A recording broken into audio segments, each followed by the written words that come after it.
Max Cavalera here. This is the Vulgar Display of Podcast. Vulgar Display of Podcast right fucking now. Tuned into the motherfucking greatest.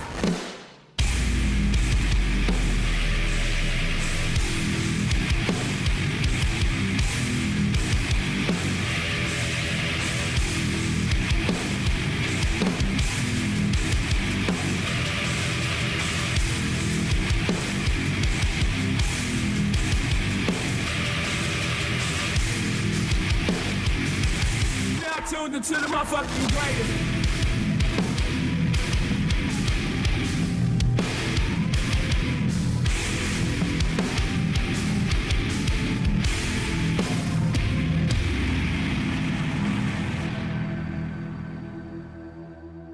Welcome to the Vulgar Display of Podcast. Yeah. Hey. Thank you, Max. Max just did a little intro for us. He's I don't know if you guys know this or not, but he's my new best friend. Saw you guys with your profile picture on Facebook. I made sure my wife took a picture of it. She didn't like that, by the way. No, super jealous. We got some cool stuff coming up this week. I consider this sort of the kickoff, pregame. What do you call this? Yeah, pregame. Sure. Yeah. Pre-gaming. A bunch of us and McVay. Yeah. Yeah, that's right. In a hotel room. We're going down to Memphis this week to see Soulfly, 200 Stab Wounds, And others. Those guys. whoever else is playing. We're excited. We're going down on Tuesday, and we're actually get to interview one of my newer favorite bands, 200 Stab Wounds. Dudes kill. They're heavy. Heavy. They're a bit heavy. Yeah, I like it. Before we get to Tuesday, we got to do Saturday. True story. You got to crawl before you walk, bub. And I want to introduce our guest here. I'm pretty excited about this. We've talked about this for maybe since the very first one. We got a couple guests with us. We got Brad Sexton. Yo, what's going on, guys? Brad is member of Sons, a member of Dark Orbit out of St. Louis, and Brad's been involved in a lot of things. How many years we known each other now, Brad? Like a while, right? 23 and a half. Is that right? It feels that way. Close. That's probably pretty close. Accurate. And we got, so is this your brother-in-law? Almost. He hasn't asked me yet. Oh. I'm working on it. Working up the courage. And we got Jason McVay. What's up? How's everybody doing? What's up, buddy? We're just going to go McVay, right? We don't have to call you Jason Yeah, that's McVay. fine. McVay's good. So we got Brad and McVay with us tonight, and we've kind of been talking about this in our group. If you haven't added us in on Facebook, we have a group going. We're talking everything metal, all kinds of metal. So add us on there. But we've kind of been talking about this episode and having Brad on for a while and talking about something that Brad's a little interested in. Slightly. Just a little hobby. Drumming. Drums and drumming things. If you don't know Brad, or if you do know Brad, you know that. You don't. I don't even have to say that. If you don't know, now you know. Yeah. So we're going to talk drums tonight, and I'm pretty excited about that. We've picked our top 3 drummers in metal, so we're going to go through those, and we're going to hear them in action. So a little bit later on, after that, we're going to do Guess That Beat. We listen to a beat, a metal beat, without any audio, and you guys are going to have to guess what you think it is. God, the pressure. I'm going to be horrible at this. And then we're going to reveal what it actually is when you guys get it wrong. Are you going to participate? Or So I know him, You know him. Oh, my God. Of course he does. Yeah, imagine that. so I don't look dumb. You're going to look like a fucking drumming genius over there. I'll probably get him wrong, honestly. So we got Brad and Jason with us. Thanks for coming, guys. Know you guys are thank you. metalheads. Thanks for having us. Yeah. How'd you guys get into metal? We've discussed how we've gotten into metal in past episodes. Is there an explanation how you guys got into metal? MTV and Beavis and Butthead? yeah, exactly. Kind of got hooked on Ministry from Beavis and Butthead, to be honest. Nice. Beavis and Butthead, we kind of make a joke about that, but they used to play Pantera. They played Life of Agony, Yep. Gore all the time. Heavy gore. Ministry. Kind of similar story to Dale. Nate Lane let me borrow a Slipknot CD, and them and Static X, man, it hooked me. Ever since then. Dude, I'm telling you, he Real passed the Nate torch to Lane, both of man. us. Yeah, Nate shout out Lane. to Nate. Headbanger's Ball for me, definitely. Banger's Ball. Yeah. So Yeah, Ricky Matt Pinfield. Rackman, because you're maybe a little bit younger than me, but it would have been Ricky Rackman then, right? Yep. Him and a couple other DJs. I can't remember their name, but Jamie used Josta? to, yes. Josta yes, took over, that's right. yeah. Yep. And then you said Matt Pinfield was also Yep. on Yep. some heavy Yep. metal What was shit. that? Yeah. 120 minutes? Yeah. Matt Pinfield did Headbangers Ball too? Because he definitely did 120 minutes. It definitely did that one, but I know that Jamie Josta did the Headbangers Ball for a minute there. I used to record those to VHS on On the the VCR. VCRs. Yeah. Crazy. Wow. Was there one band that got you early, or Sepultura was on there a lot, so definitely tuned into them. And then I got a cassette tape with Meshuggah on it, and changed my That's all life. it took. just from knowing you and knowing a little bit about your musical background? I know Meshuggah is an important band for you. The most Is it number one? number one all the way. That style of music, you being a drummer, that makes sense to me because a lot of it is just is rhythm based. It is very percussive. Yeah, percussive. That's the word there. Thank you. That's why we have a drummer on right there. I will Words. not try to say that word. He says the words. We also got a few other people in the house. They're not on mic right now, but they are having a good time. We got Larry, who's supposed to be at work right now. Larry. Gonna edit that. Live stream. We have Larry right here. Right now. He's got warrants for.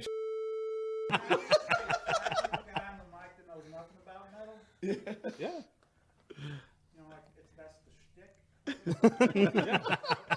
I'll cut that out. Part. At least that part. The rest of it keep. We got a really good friend of mine, Mike Haley, in the house too. What's Yes. up, Mike? What up, Does Mike? great work. Yes, Mike, great work. Great work. Thank you for coming out. Well, Mike's doing a couple photos for us tonight. And we're gonna be posting those up. Awesome, super talented, amazing guy. Probably met Mike around the same time we all met. Used to be in a band with him. Yep. Yes. Not only a photographer, a great musician. Yeah, and Mike's a hell of a guitarist, and you guys did play in some bands that I was a big fan of. And we Yes. got, you guys know, if you listen to anything that we put out, you guys know DJ from Swerving Podcast. DJ. Hell of a golfer, that guy. Really good.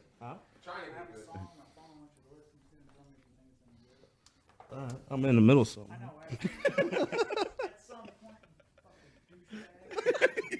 We're in the barn tonight. We're drinking Black Tooth Grins. Shout out to Blacktooth Grand. Vulgar display of power. About said podcast. Vulgar display of power, because I say it so much.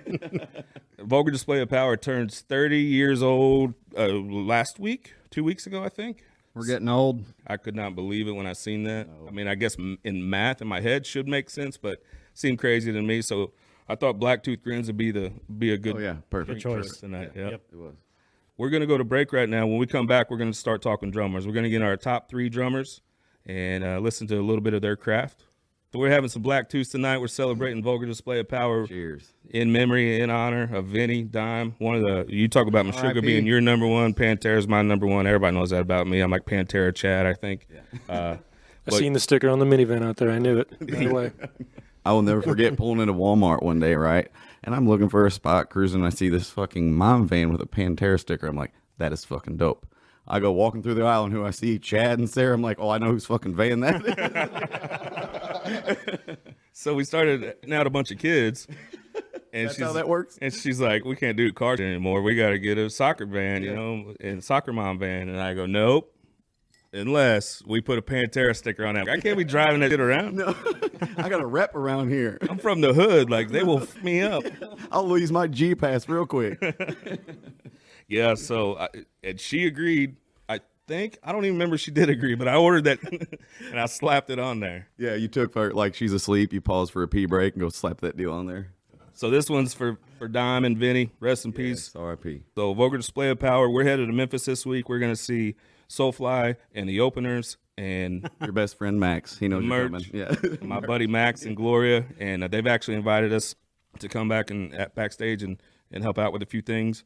One of the bands that we're lucky enough and fortunate enough to interview is one of my new favorite bands is 200 Stab Wounds. Check them out. So we're going to listen to Rope Around Your Throat right now, and we'll come back after this. Fellas, stay metal, stay hydrated, stay caffeinated, right?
Black Bayou Coffee Roasters, based out of Shreveport, Louisiana, but also shipping nationwide, is now offering 13 single coffee origins, 20 different coffee blends, and over 75 different flavors. Black Bayou Coffee Roasters' slogan is, "Life is too short to drink shit coffee." So be sure to visit blackbayoucoffeeroasters.com and use the coupon Vulgar and get your 10% off of your order today. Again, be sure to use the coupon code Vulgar at blackcoffeeroasters.com and receive 10% off your order. Be sure to tell them that the boys of Vulgar Display Podcast sent you. Break down, drink, stay caffeinated, and stay metal, baby.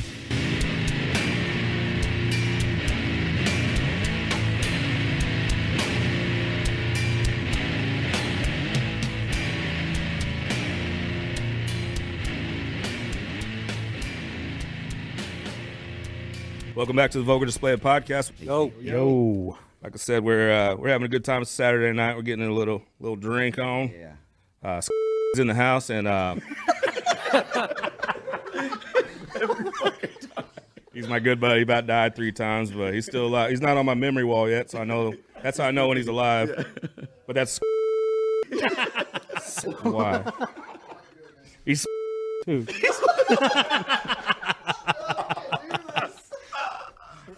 Oh my God. He's going to have to get a job out here. Sucks, this has to be edited out. Man. This is hilarious. Look at you. Fucking train wreck over there. Look at you. Did he just puke? He's fine. Yeah. It's fine. He does this every day. He's fine. Yeah, we got a barn full. Yeah. Got some people here. We're having a good time. Yes. We're having a good time, getting a little pregame action for Tuesday. We're going down to Memphis. We're going to see Soulfly, 200 Stab Wounds, which you just heard. You said earlier that intro to that song is Baruto.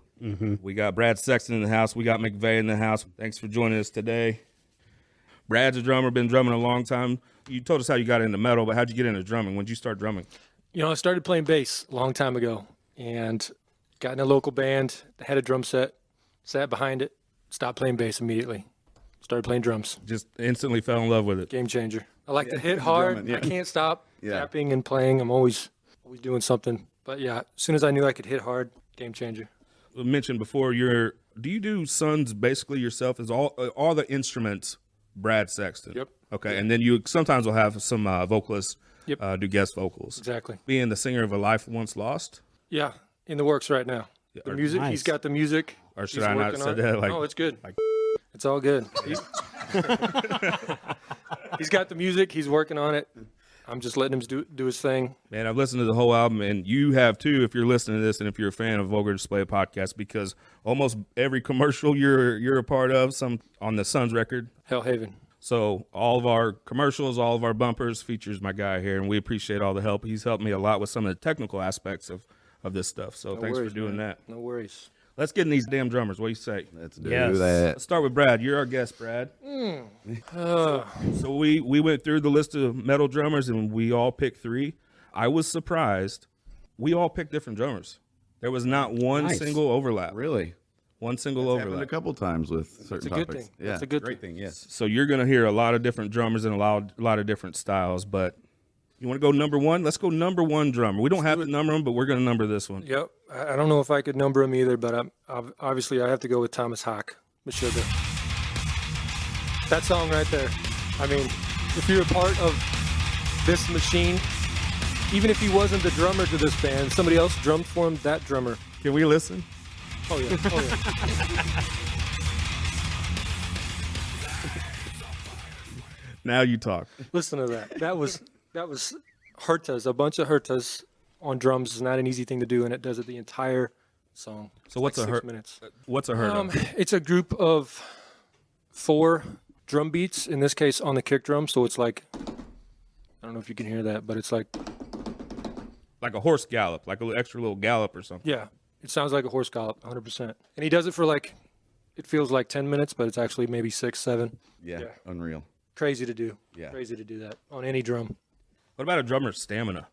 I mean, is that something that you have to be conscious of and aware of? 100%. 100%. Like, in order to do that, he's got to practice, I mean, every day for a month is what I would need to do, but he probably does it for like a day. You definitely run out of steam. Easily do that, easily. You're So that- moving your whole body. Yeah. That everything's hurts. When going. you So- start running out of steam and you still got like 40 minutes of set to go. I sort of say whenever you're playing live, you got to take into consideration the song list, right? In order for that kind of break to happen, right? 100%. So you have to plan for that, like stamina wise, like what you can go hard and what you can't. You got to back off a little bit. Mm-hmm. Yeah, and they play for, an hour and a half anymore? That song included. I don't say this about a lot of bands, but I think they actually started a genre. I'm sure there was a little help there. You know, somebody posted something about Fear Factory or Dino from Fear Factory, which we're going to see in Memphis, by the way. Yeah, shout out. Go, Yeah. plug. Nice. You know, Fear Factory, Dino's definitely the first one that I remember that was playing at least a 7-string that wasn't where he was playing it in the style that you hear common or hear the Meshuggah style. Definitely. Heavy, down-tuned, high gain, fast kick drums that follow the rhythm guitar. Yeah, Dino, the drummer Raymond, they're all a part of it. Yeah. Great machines. But I would say Meshuggah definitely created a genre. You know, I know there was some influence there, I'm sure, but man, everything that you hear that's considered in, I don't even, how do you even say the word? Gent? Gent. I don't even know. The D is silent. Gent. Yeah. It's like Yeah, why not Put it in there. Knife. Yeah. Out of all those letters in there, we picked the D to be silent on that All one? right, come on now. Yeah, it's about guitar tone, slappy kick drum, following the rhythm, that guitar tone, missing all the mids. That's gent. Gent. All right. Let's hear another one on your list. It is going to definitely be Chris Penny from Dillinger Escape Plan. Love Chris Penny. Ooh.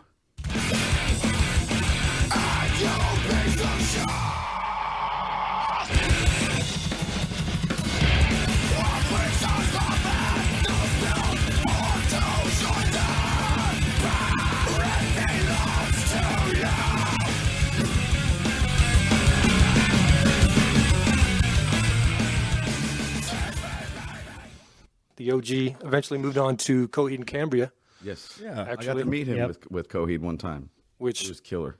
props for him. From going from Dillinger to Coheed, I mean, you could sleep back. Yeah. He needed that a break. Yeah. Yeah. And in Dillinger, he never stops moving. Even if you can't hear him, he's probably doing something, ghost note wise. And when I hear that, I hear chaos, which is when I listen to metal, I want a little bit of that, Oh yeah, bring all the chaos. you know. And those are very, very technical drummers. Yep. Are they technical in the same way, or is there a? I think they're very similar. I think they're, if not very similar, they definitely do maybe different things for different songs, but they can both play each other's stuff if they needed to. Let's put it that way. Okay. Last but not least, Last but not least, tell us your the last one on your top 3 list. fairly newer drummer, past few years, Matt Gartzka, Animals as Leaders.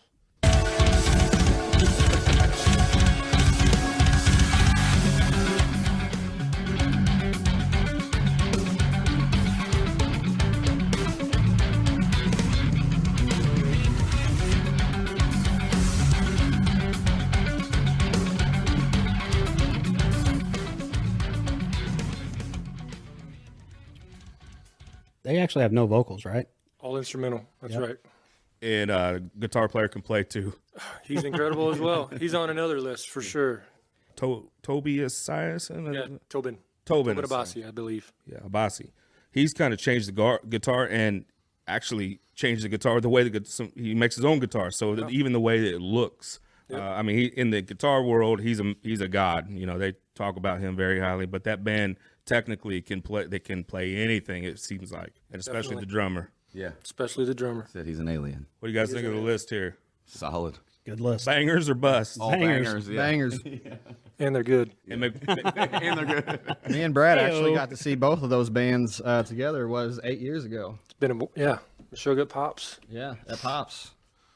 That's the other thing too. Like Meshuggah, they just released an album or some songs anyway. Yeah. Single They a couple days recently, ago. yesterday, I think. Yesterday, yeah. Yeah. Single. New single. But these dudes were playing in '89. Yep. Oh yeah. I didn't hear of them until 08. I was in a buddy's basement. We were playing Halo, went outside to smoke, started talking about them, and he's like, "Have you ever heard of Meshuggah?" I was like, "I've heard of the name, never heard of him." He took me upstairs, played Bleed. It was over from there. I mean, you can't hear that song and not see the technical aspects of it. They have to do it straight for 6 minutes. It's crazy.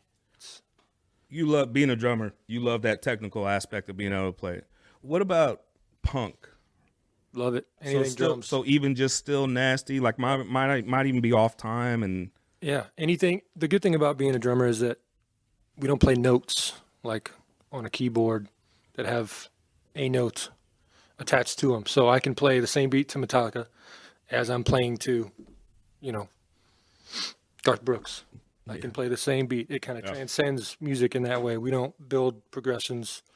We just hit things. And it's awesome. It's fun. We actually, part of our third segment, Guess That Beat, we were actually going to have Brad play in here live. Yeah. Because I have an electric kit down in my basement. That should happen. Almost had to. Yeah, almost did it. Yeah, that would have been really cool. Maybe we'll have you on sometime and we'll do something similar. Probably the kit off like Rock Band or something, ain't it? Oh, it's like the one that's you're walking out of Guitar Center and they have it there because they got extras. Yeah, that's that one. That's a saxophone. Yeah. It's not a drum set, sir.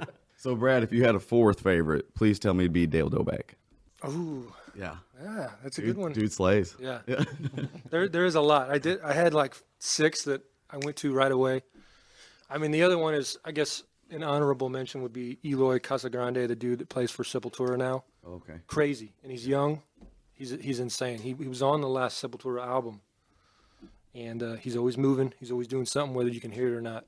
And that does speak a lot for a drummer. Yeah. That, even though you can't hear us play all the notes, like in order to stay on time, some of us play quiet notes that keep us. And are those the ghost notes that you're talking about? A little bit of just, sometimes you hear a little bit of tapping on the snare sometimes where it's like almost feels like a roll, not a roll, but a softer roll. That's exactly it. Yeah. Ghost notes.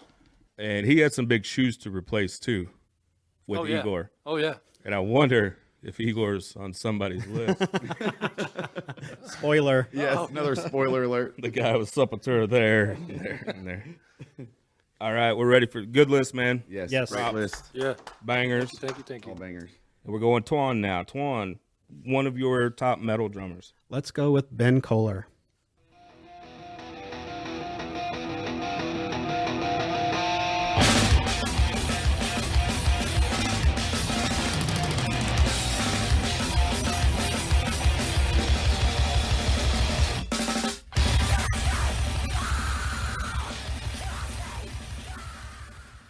Speaking of chaos, dude is fucking brutal. He nails it. Shit.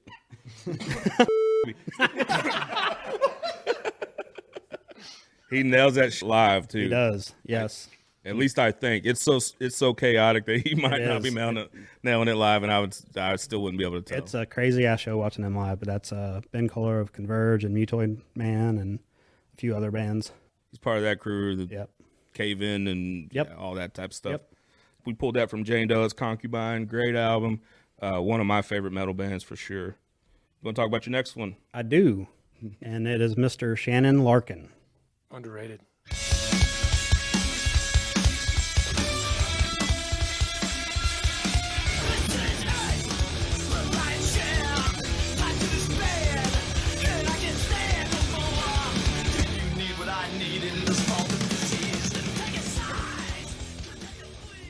So that was him playing on Amen. He played with on the first 2 Amen albums, but most people are probably a little bit more familiar with him in another band.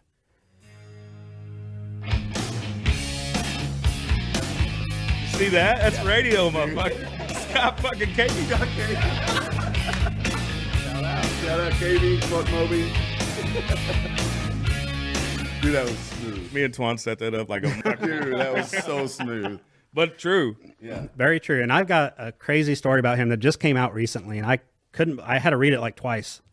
I had no clue that he was actually brought in and he tracked all the drums on Glassjaw's Worship and Tribute. Really? Which I love the drums on that record. Yes. And think about it. Yeah, that makes sense. Snare drum. And the crazy part about it is that they actually had a drummer at the time. They weren't happy with the way he was tracking it. So Ross Robinson brought him in to track the drums specifically while the drummer was watching him. Call in the bullpen. Call the bullpen. Shit. Like looking you right in the eye, too. Like, Yeah. Bring the lefty. Even Shannon said in the interview or whatever he says it in, he's like, it was kind of awkward, very awkward watching him being in the same booth. Yeah. he's had a hell of a career. Is he still in Godsmack? He's still in Godsmack, Yeah. I'm sure that's a cash cow for him. I'm not sure he's probably going to give that up. and he's been doing it since maybe even the early 80s, definitely the mid 80s. He's actually one of my favorite drummers too. And Brad mentioned right before the song played, he's underrated. People don't think of him when you hear top drummers. I don't think he shows up on a lot of lists. I wouldn't guess anyway, but he's one of my favorite drummers. All right, last one. My last one, honestly, it probably doesn't need an introduction.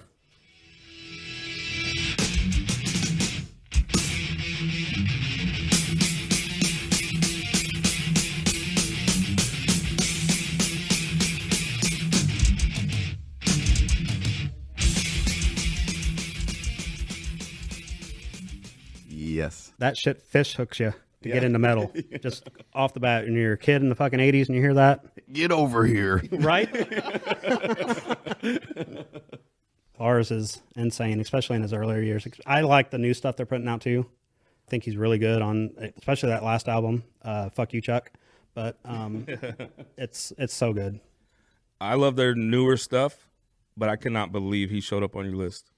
Yeah. If I had a least favorite drummer, it'd be Lars. Really? I was getting ready to, oh, sorry. No, go ahead. Okay. I was getting ready to say, Brad, do you want me to stand in between you and Twan? Because we've had a lot of You like combos Lars, when we dude. used to work together about Lars. He's the most. It's crazy. He's the most hated and loved drummer out there. Yeah. Easily. Exactly. Exactly. Nailed it. Nailed it. Well said. And that's he did something right in that aspect of just becoming Yeah.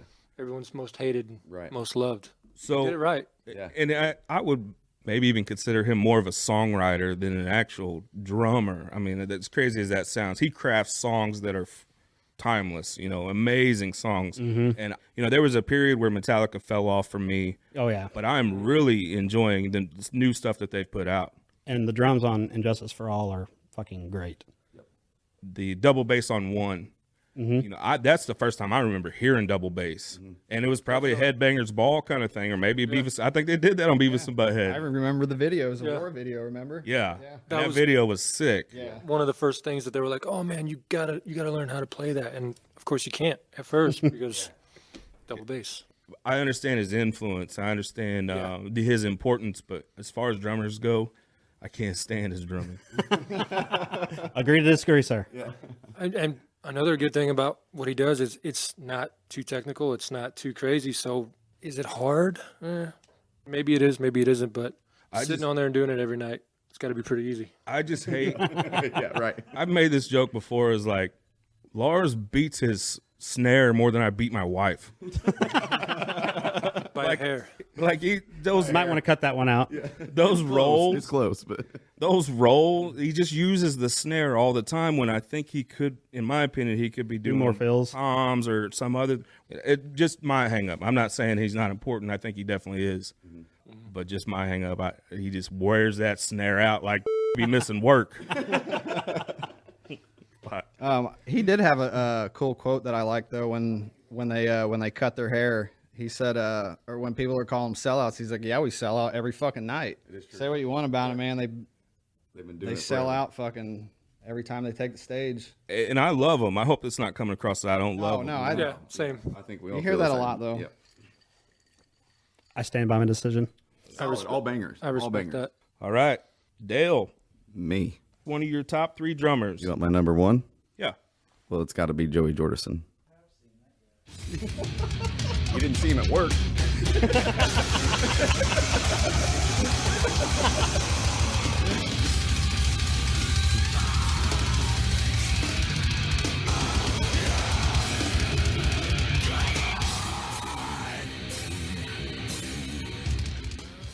Oh, that album. That album, unreal. R.I.P. man. Yes, That was- RP. And then when you first see him do that solo live where he sits up on that and then it comes out in a spinning pentagram and he is just going so hard, like, Yep. dude, it's Such a was so small man, too. I know, little dude. Very small Big man. sound for a little fella. You guys want to hear something depressing? Oh no, here we go. No, thank you. I've been to a lot of shows. I never got to see them live. Oh, No really? Ozfests? Good grief. Oh man. When they were there, man. We'll pull run on the curb for you. I thought he was going to say he died or something. I got a depressing story. We're down another number. I know. Down to 8. And then they brought back Jay Weinberg. I mean, he's also solid. Oh, he's so good. Great one to fill the shoes. So Great good. one to fill the shoes. Yep. Speaking of drummers, you seen that little Caleb H kid, like the little 8-year-old that Yeah. they Yes. bring on tour with him now? Dude is incredible. Next. Number 2, you ready, Chad? No, because I want to talk about Joey. Okay, good. Is he alive? No. Oh fuck. No, what I do. There goes the interview. What I do like about Joey's drumming, like you can tell he's influenced, and he's openly said it a million times that he's a death metal fan. Yeah. So a lot of that, blast beats or whatever they call them, Brad. You could probably have some kind of technical term. You hear a lot of that That's it. influence in Slipknot. Yes. Yes. And when he died, man, I think like most people do. You listen to him 24/7. But Yeah, still love him. most people go back and they might listen to him. When something happens like that, and I did. I did too. And it made And me. with Paul, when Paul passed, it was like, damn. It made me, it's been a few years since maybe I heard some of those songs, and I was like, holy shit, this guy was a monster. Dude, he could fucking wail. And listening to them back, they came out so long ago. Like, I think the first big album was like 99, 2000 maybe. Yeah, sounds about right. You listen back, you're like, holy, Seventh grade. you play it and you're like, I listened to this back then. Yes. Still kills. Yes, it does. Yeah, I did that Dude is thing great. Yeah. where I went back and I was blown. I appreciate him way more than I even too. remembered that I appreciated him. The talent. All right, now I'm ready. Now number 2, Danny Carey, Tool. Nice.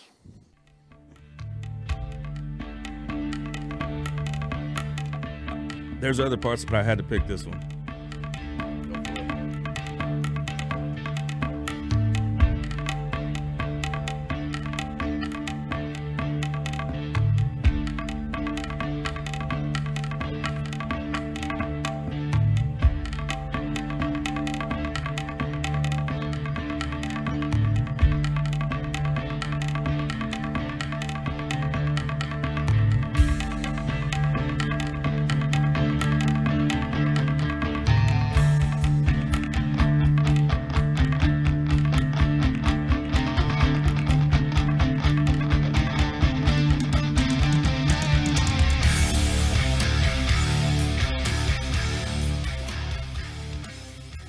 His drumming just puts you in a trance. Like it just takes you away to another place. I swear.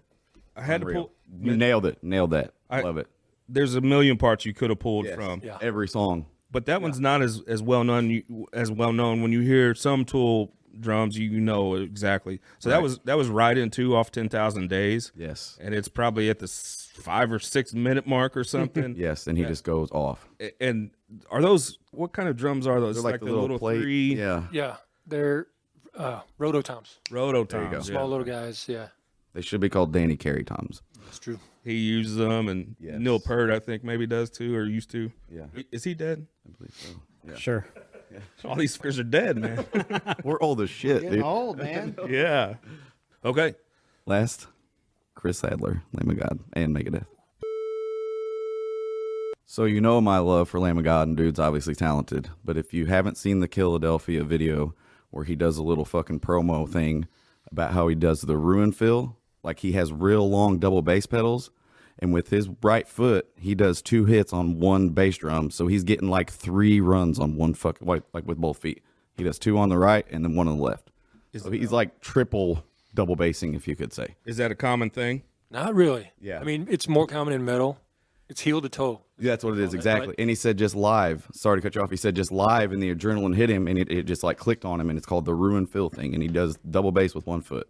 Let's talk double bass for a second. It's tricky. So there's like several different techniques to hear some of the double bass that you hear, right? Yeah. There's the toe, Yeah. right? There's the heel to toe. Yeah, you can also do heel down where the heel doesn't come off the pedal, and you can kind of do it. You don't get a lot of power that way, but like he was saying, the heel to toe, you can just go faster. You go faster. You might not hit as hard, but when you're triggering your kick drum, so when you hit it, it plays a sample. It reinforces what you're doing, so you don't technically have to hit it as hard. Heel to toe all day, and you're cruising. Is there one that's Flies, do flies. easier, or is it like a personal preference kind of thing? Personal preference for sure. All depends on how your kick drum's tuned and muted on the inside. And then if you play triggers, you don't have to play that hard. You can like blow on the trigger and it'll produce a kick drum sound from a computer to kind of replace what you're actually playing, which a lot of people say that's cheating, but not really because you're still doing it.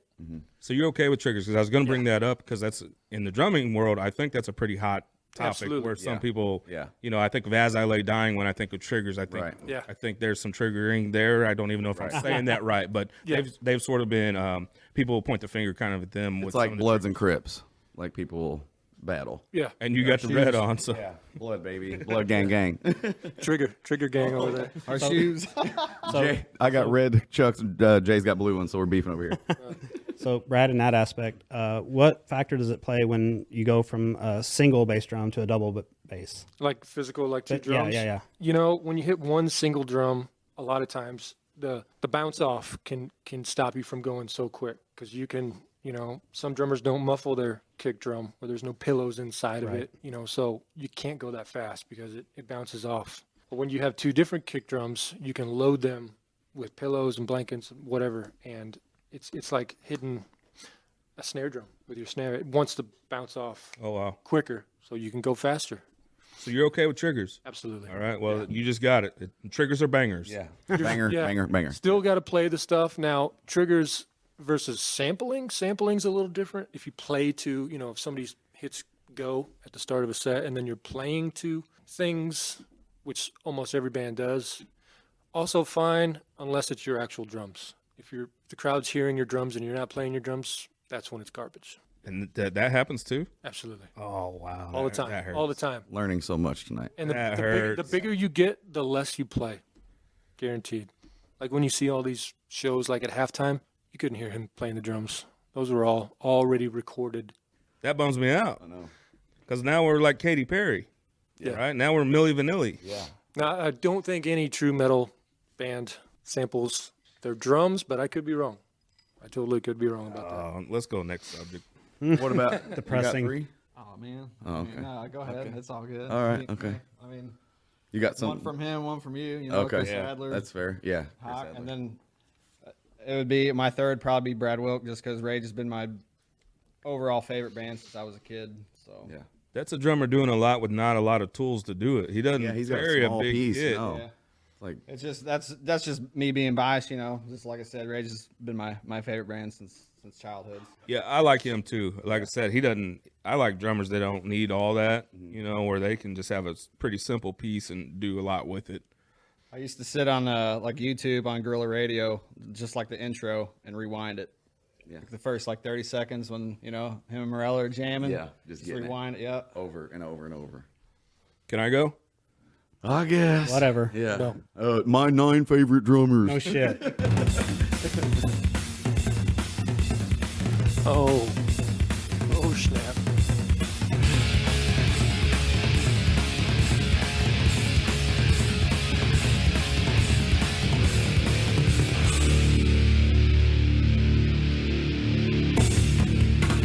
This too. That just tribal, like Build up. the tribe's coming. Yeah, we're coming. We're marching. So that's my best friend's brother, Igor Cavalera. Again, a little guy. Yeah. I mean, Yeah. he's short little guy. You know, my love for that time frame of Sepultura it'd be understated if I even try to do it. But I love tribal kind of. You know, I feel like that was the first time I ever heard that, especially with the album Bloody Roots. Felt like I was a part of a like African tribe all of a sudden. You know? Right. Right. The build up that he has. Right. And I love all his tom work. You know, he's got those big toms. It's a lot of tom work. So that's Igor, one of my favorites. That's why beats like that stand the test of time. They entice excitement and, get you going. Yeah. Always will. Okay. Ready for my next.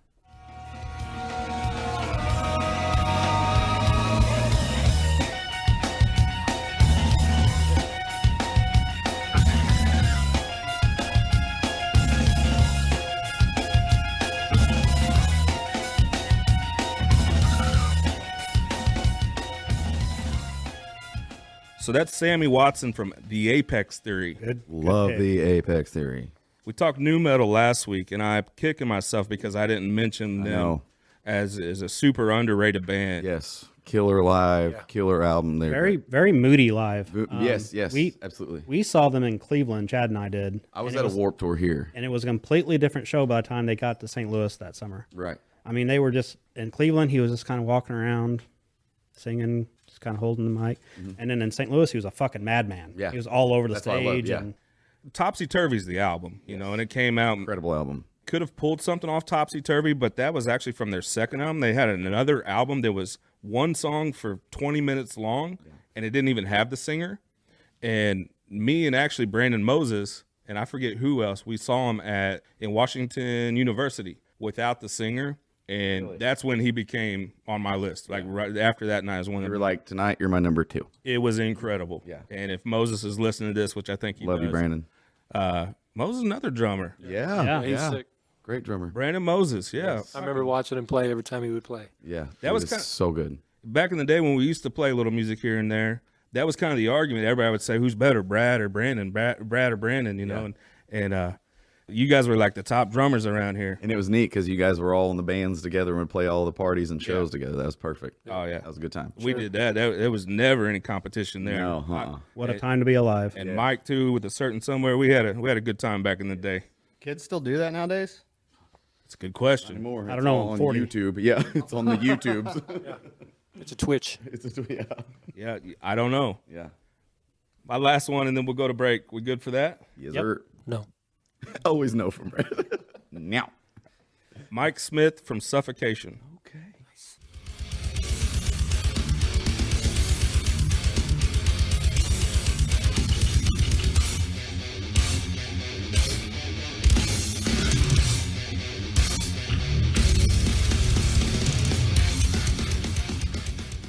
I couldn't leave a death metal guy off the list. I had to have somebody kind of deathy. Sure. And Brad, what's the technique? So, you know, those blast beats where you in some death metal bands, you might have to do them damn near the whole set. But what's the technique where you use the fingers where you kind of bounce it back up? Is that called something or?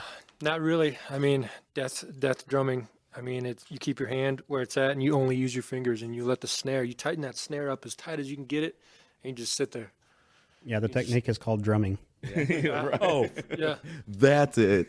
that's a drummer. snare. There with the drummer. That's a saxophone. So, and I've heard of even some drummers where because of the show that might be an hour long or whatever, like something like Behemoth, right, where he's a wall of sound and it's that the whole time, where they will actually throughout the show change which finger they're using because their stamina or whatever it is, or they get tired of doing it. I don't know what it is about death metal drumming, but it looks like it's not hard to do. At least to me, it looks like they're just sitting there. They're not moving much. They're not hitting things hard. But my gosh, Yeah. do that for 2 minutes. Try to keep a snare going at Yeah. 200 beats per minute. And Mike Smith with Suffocation, he's kind of credited to, kind of not changing that style, but he was definitely a big influence on that style, and they were too. So I had to have a death metal band on there. Yep. Okay, but I had to have a couple honorable Of course he mentions. did. Here we fucking go. Of course he did. I'm the captain of this ship. Yes. Fucker flexes all the time on us. I got a laptop. Look at me. I run this podcast now. I'm the captain now.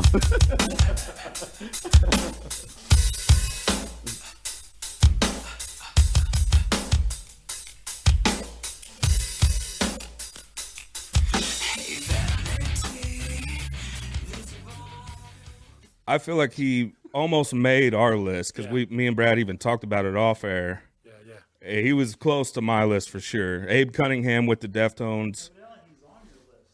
He's on that. Yeah. Honorable mention. Which none of us got. Yeah.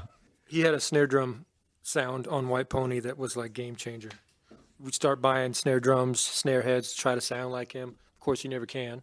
But yeah, huge influence. Okay, so would you consider what he did there a difficult drum beat? I mean, yeah, to an extent. You definitely can't pick up some sticks and do that with the open hi-hat and the kick drum, but it's Come not that it's, on the kick drum. Come. yeah, it's not like it's technical, but I mean, it's unique, especially when you hear that. As soon as you hit like the first 3 beats, you know what song that is. That goes a long way. That says Yes. a lot.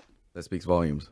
Okay, so it's not technical to play, but is it technical to write something like that? Yeah, honestly, yeah. It's, to try to be unique like that. Try not to be cookie cutter, which you can totally be cookie cutter too, but something like that. He's definitely a creative drummer, which is a big notch you need to have, in my opinion. Like you He's good said, at it. as soon as you hear it, you know it. Yeah. That speaks volumes. Yeah. We probably all hear a lot of Deftone covers, And no matter even how good the drummer is, it still doesn't sound like That's right. Abe. Yeah. And it's just his own.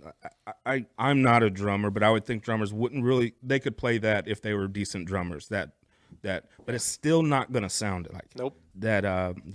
Timing or whatever it is, that flavor that they play with, it sounded different. And he almost made our list, so I had to put him on. He's surely on close to you on your guys. Yeah, right? dude, solid. Yeah, let's hear the other 14. Thank God it's Saturday. Fuck. Oh, okay. Like it.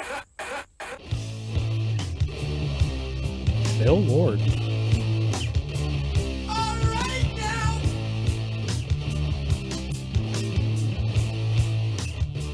Want to listen? Triple OG.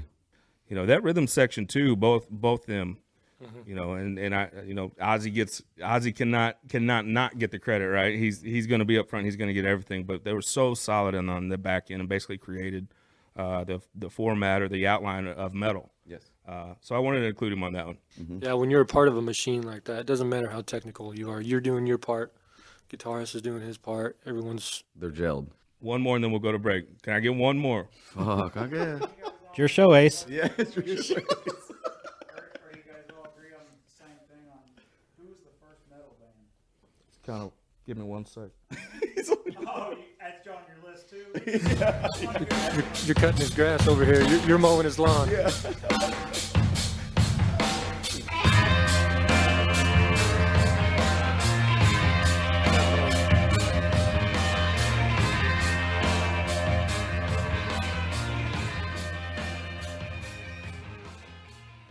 John Bonham.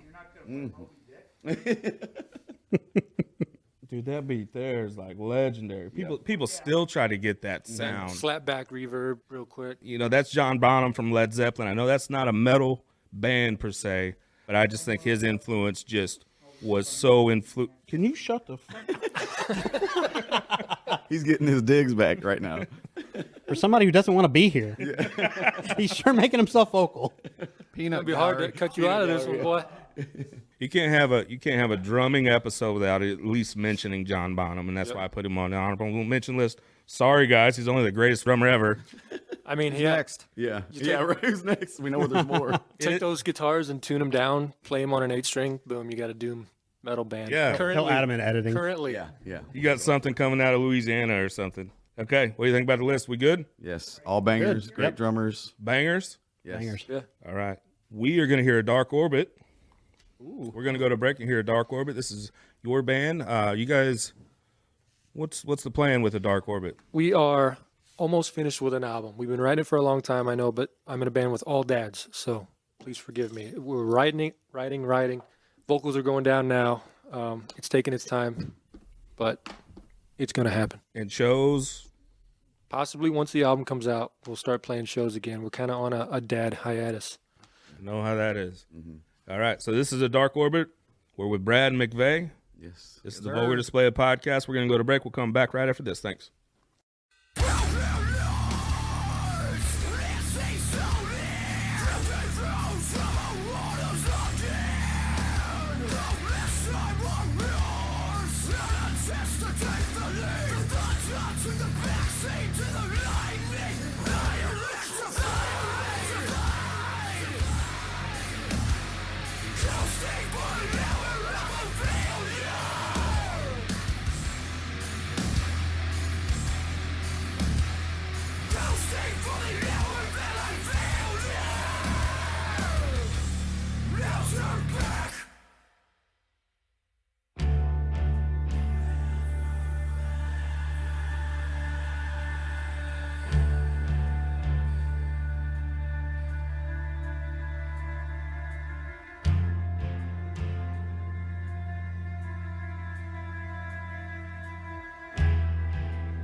Real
Black Bayou Coffee Roasters, based out of Shreveport, Louisiana, but also shipping nationwide, is now offering 13 single coffee origins, 20 different coffee blends, and over 75 different flavors. Black Bayou Coffee Roasters' slogan is, "Life is too short to drink shit coffee." So be sure to visit blackbayoucoffeeroasters.com and use the coupon Vulgar and get your 10% off of your order today. Again, be sure to use the coupon code Vulgar at blackcoffeeroasters.com and receive 10% off your order. Be sure to tell them that the boys of Vulgar Display Podcast sent you. Break down, drink, stay caffeinated, and stay metal, baby.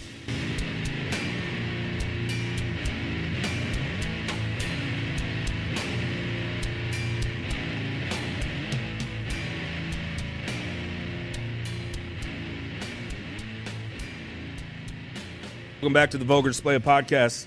Dale, where you at? I'm right here, dog. I'm here. We're having a good time, having a drink, listening to some tunes, listening to some Tool on break here. Yeah. We were. You were listening to a Dark Orbit. It's a saxophone. Yeah, I've had a few black tooths. Yeah. Just careful.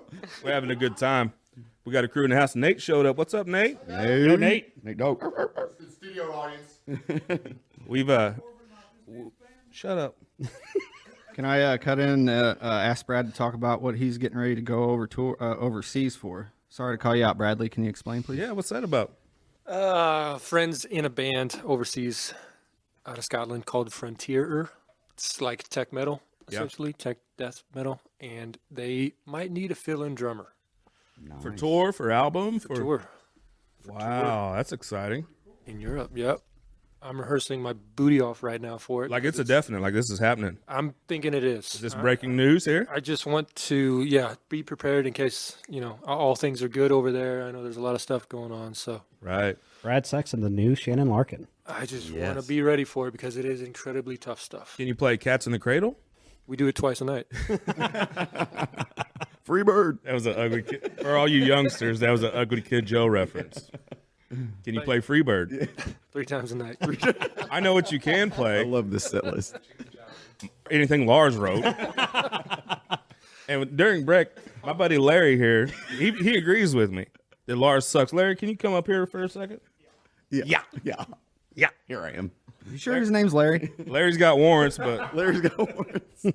Larry, what do you think about Lars? I hate him more than anybody in music. Lars speaks. Give him some dabs. I want to death metal his face. And I believe that an average drummer could do what he does. Average. How do you really feel about Lars? Yeah, No shit. Don't hold back. Yeah. I also think he sucks a little bit of wiener. Just a little, though. You can hear it in his voice. That's Hope Larry my voice Warren. don't sound like Right? that. In my opinion, very. I don't think he's a terrible drummer. I agree. Like I said, I stand by my decision. Remember when you said that the Lars was very polarizing? You either love that dude or you hated. oh, fucking How do you hate. feel, Larry? When you guys were talking about it, I was like, fucking hate. The average drummer doesn't sit on stage every night and make millions of dollars. So Nope. he is. what I'm saying. He's I said above when it. we were off air, this guy knows what he's talking about. I will take it back. Yes, you are correct. The average Damn. drummer doesn't make fucking millions every night. You know, a lot of people say the same thing about AC/DC's drummer. Yeah.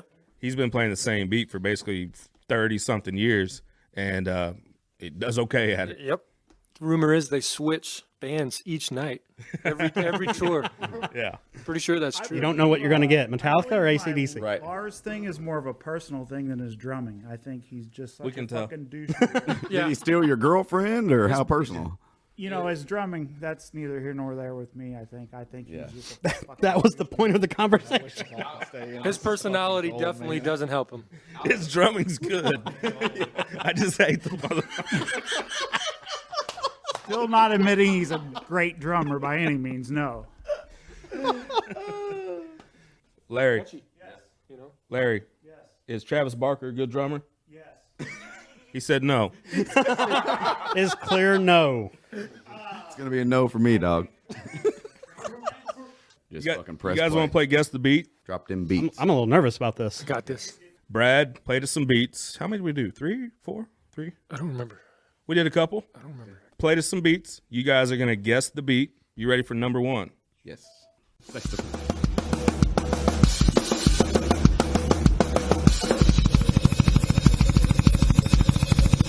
That's where they should get it.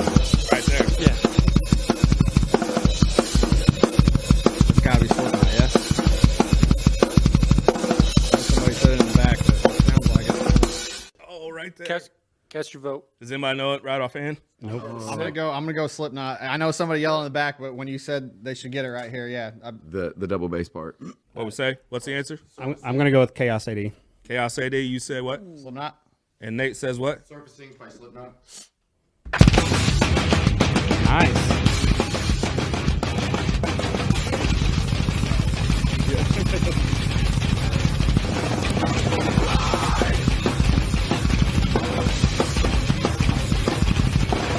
Shout out Nate Lane.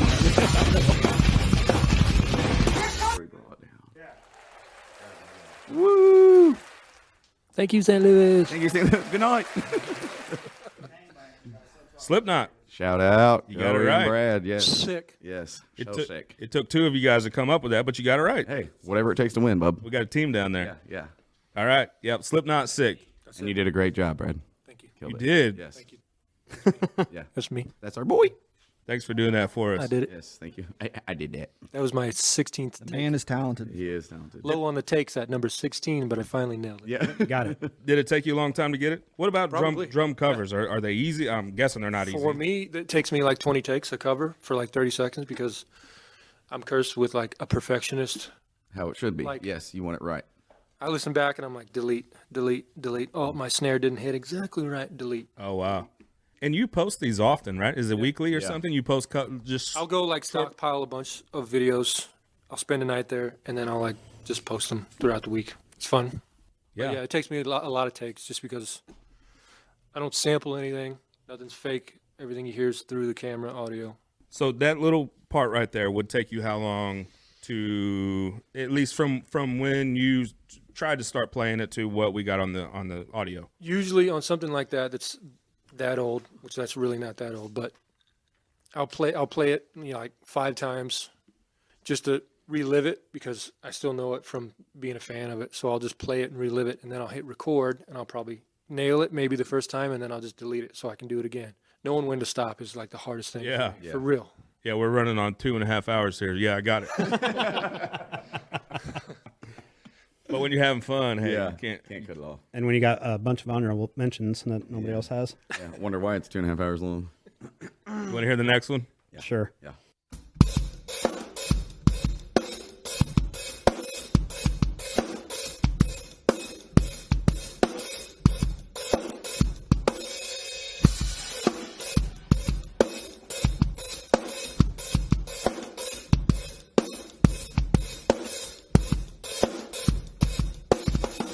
He's that dude. That's why he was on my list.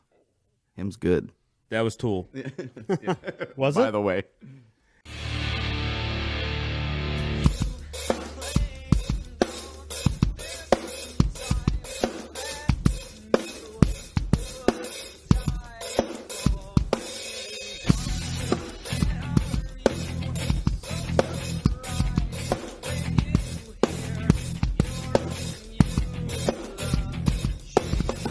And Brad wanted to do this part specifically. Drummers gravitate towards that part 100%. You have to. Yeah. And it's a cool part. It's easy, it's fun to play. So he's known for, and we talked about this a little bit when we talked about Dillinger before on some other episodes, but the timing and time signatures and polyrhythms. Polyrhythms. And he's one of those that definitely does where his feet. Can you explain a polyrhythm to us? Yeah. Take a normal 4/4 beat and play something else over it until you align up.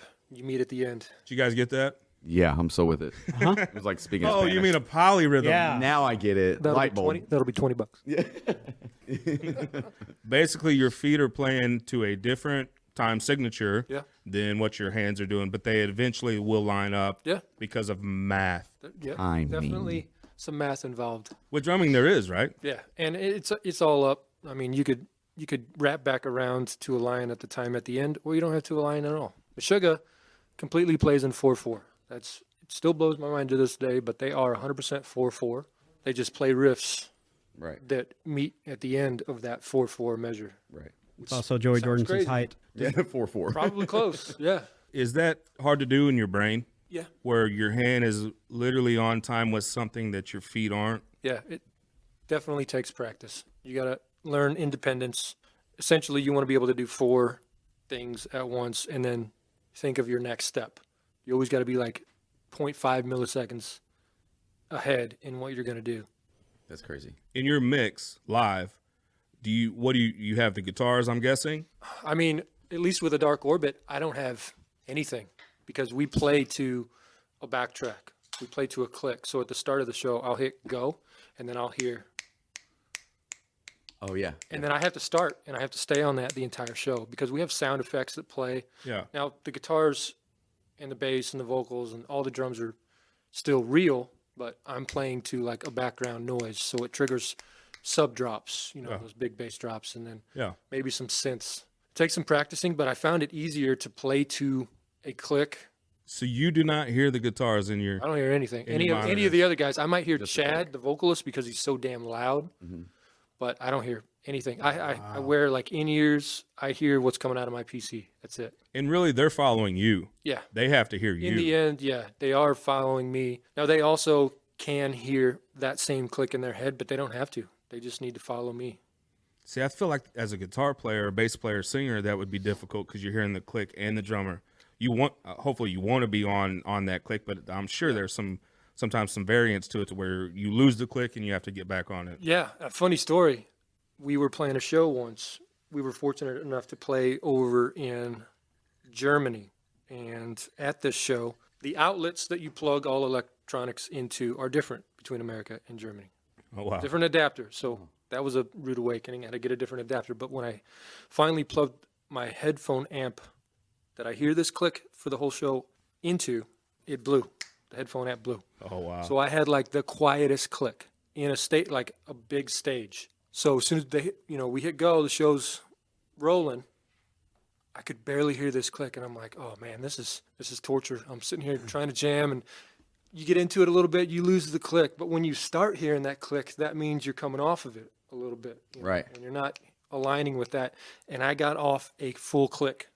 Oh. So like things were triggering one beat behind. That's a nightmare, right? So then I realized that, and I had to get back on. I had to like slow down. Probably the hardest thing. Oh, wow. And the band's having to follow you. The band doesn't know anything. Like they're still following the drums, Yeah. All was good. I got back on. I was like, wow, that was the first. Hopefully last time for that, because it's. Had a headache after that one. It was, mentally it was stress. We kind of mentioned earlier, but you've done some touring. Mm-hmm. You toured with a great heavy band. I think they're out of Kentucky. Tony Danza Extravaganza. That's right. Tennessee, Murfreesboro. Tennessee. Okay. Yep. Great band. They have a song I love, Alpha and Omega, with Phil. Yeah, from Whitechapel. Yeah, dude. That was after my time when I toured with them. I toured for their first two records, Louisiana Dive Bar Massacre. Their stuff was incredible. Great dudes. Pretty technical too, right? Very technical. Yeah, a lot of learning I had to do that. They didn't record to a click at all. Like when they went into record, there's no click, there's no tempo, which is fine. But it just makes nailing all those parts. Like I can't go home and practice to 150 BPMs. I have to turn on their songs and learn specifically because they change. More of a feel kind of thing. Yeah.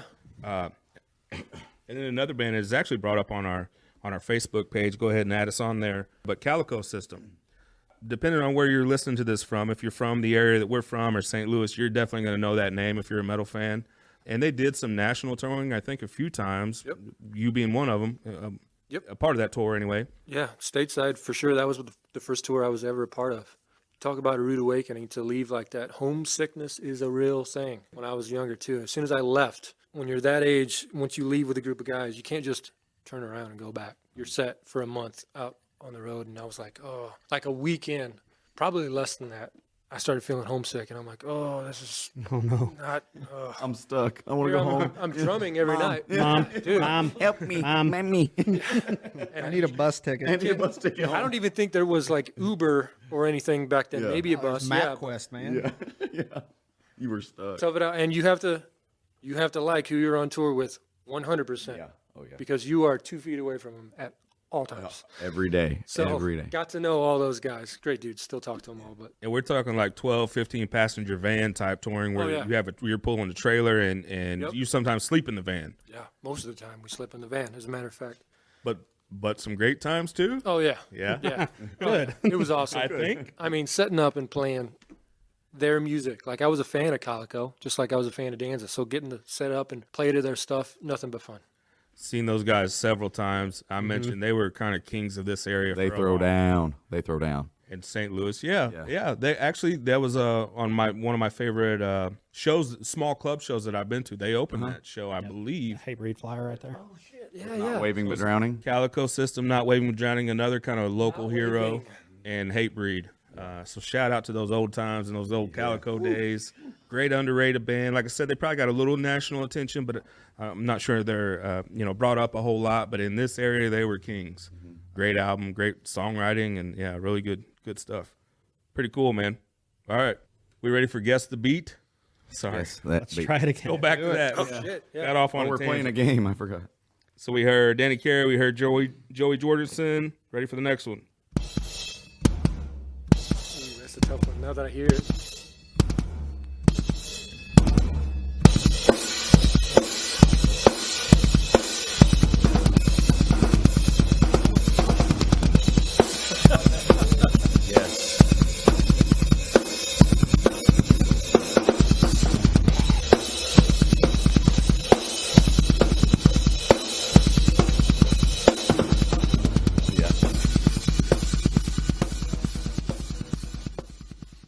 Fellas, did we get it? Dude, nailed it.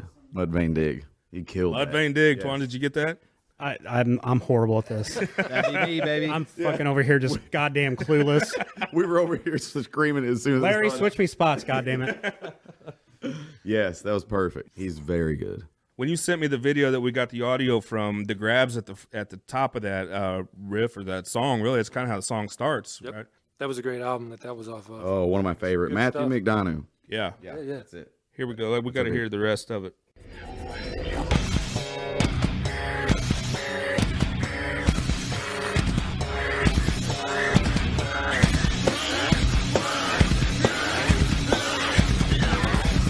Yeah, Phil.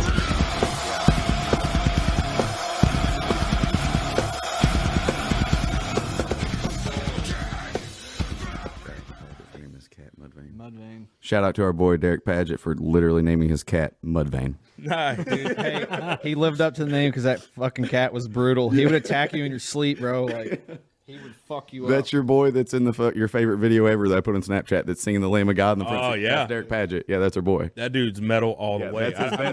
never, He was driving the van. I've never even met the dude, but I can tell you that guy's metal. I know that type. Cat's name was Mudvayne. The backstory to that, man, like just got off the river. I was the only one that didn't drink, so I had to drive, and everybody was bugging me to get them food. I'm like, I'm not getting you guys food. In my head, I was going to get them food. I was like, Derek, play something that's going to drown them out, something that's going to make them miserable. He's like, I got just a thing, and we played fucking Lamb of God's new album, man, and you could Going so hard. I know there was 3 people in there that was going to enjoy it, me, Dale, and Derek. My buddy Mike Roderman, shout out Roderman, that's exactly what he said.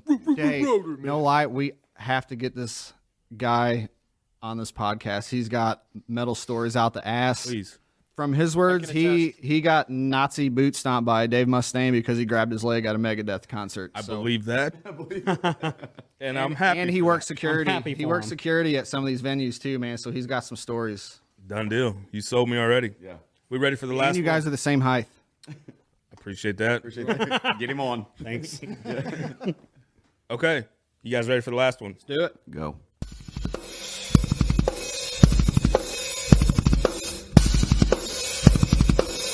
One.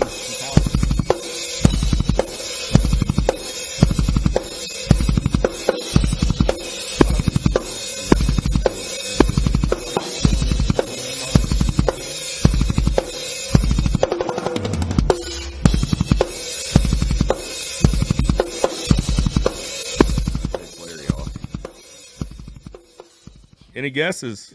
McVay. Good one, right? Metallica won. He's on it. He's 3 for 3. Twan is hard as a rock right now.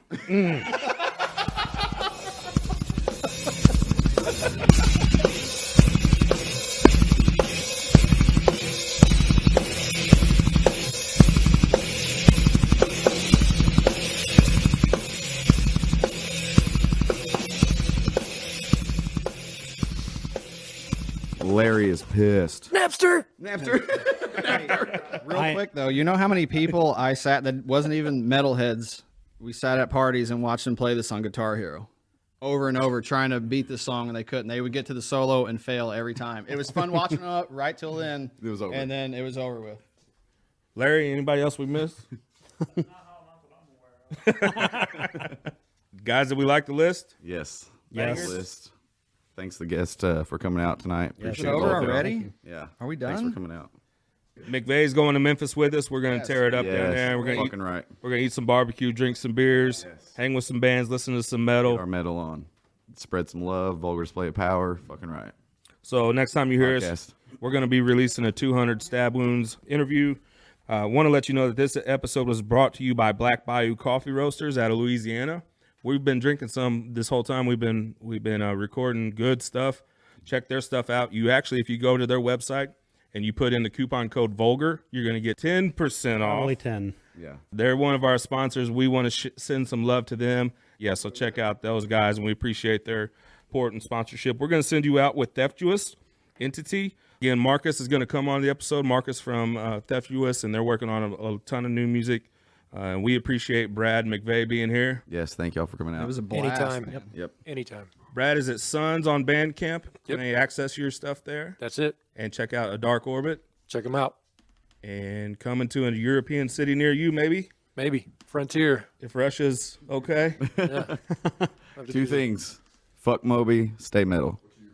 Stay caffeinated, stay hydrated, and stay. Fucking metal. Let's go. All right, guys. Thank you. Hey, this is Marcus from Theftuous, and you're listening to Chad and the Boys on the Vulgar Display of Podcast.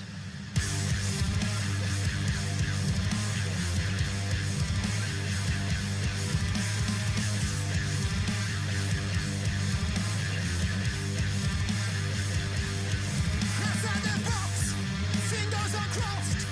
No time to stop. No time for what. Take out the top. Up through the road.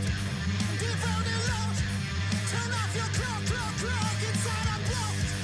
Things getting hot. More hate than love. More hate than pop. The penny drops. Down with the flow. Let's set it off. Let's set it off. We got a twisting and turning, burning your catches, falling your own footprint. All I expect from you is your love till the end of time and beyond. Oh, come on, won't you show me how? You lasted us so long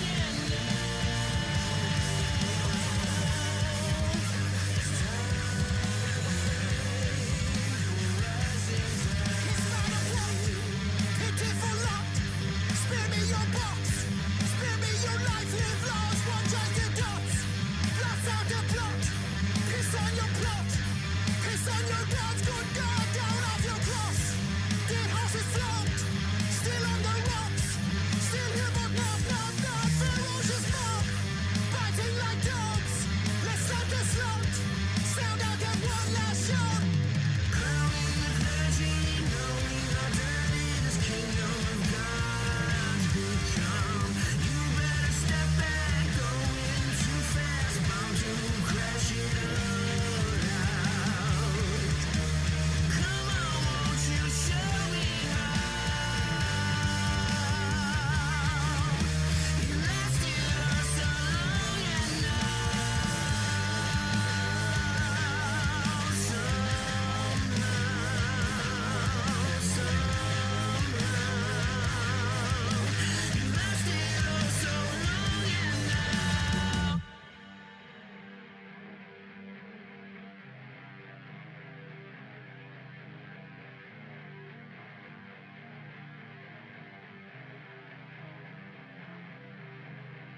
It's okay to jump.